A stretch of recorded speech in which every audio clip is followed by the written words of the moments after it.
My prayer for you is that you can be centered in an uncentered world, that you can be calm in the midst of stormy life conditions.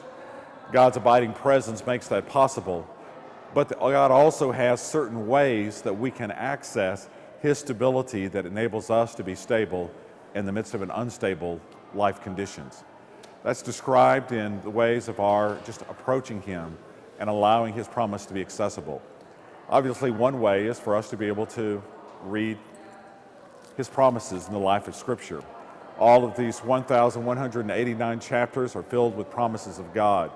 But when I'm driving from one place to the next, I will be listening to either scriptures being played on my system in the car or to that which is on my iPod.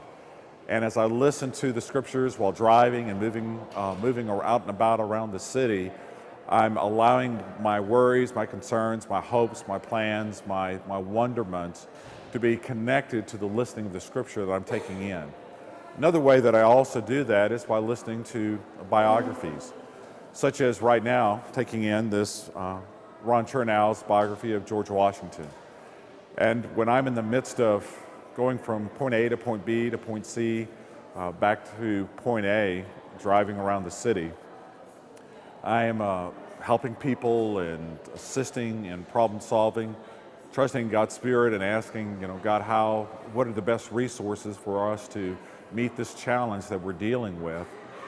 Then I'm also then listening to a biography like George Washington and thinking about his life challenges, whether it was when America was just forming itself from colonies into a United States, whether his giving leadership as the commander-in-chief for all of the Continental Army during the Revolutionary War, or his being the founding president of the United States of America. Huge challenges. In the midst of that, in his married life, running his farm operation at Mount Vernon, and all of his relationships, dealing with the grief of the loss of loved ones in his life.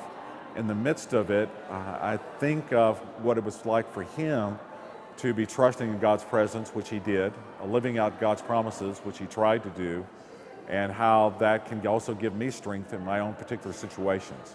So my prayer for you is that you will allow resources that God brings together for your life to be encouragers for you in your challenge, even as this own My Prayer for You seeks to do that.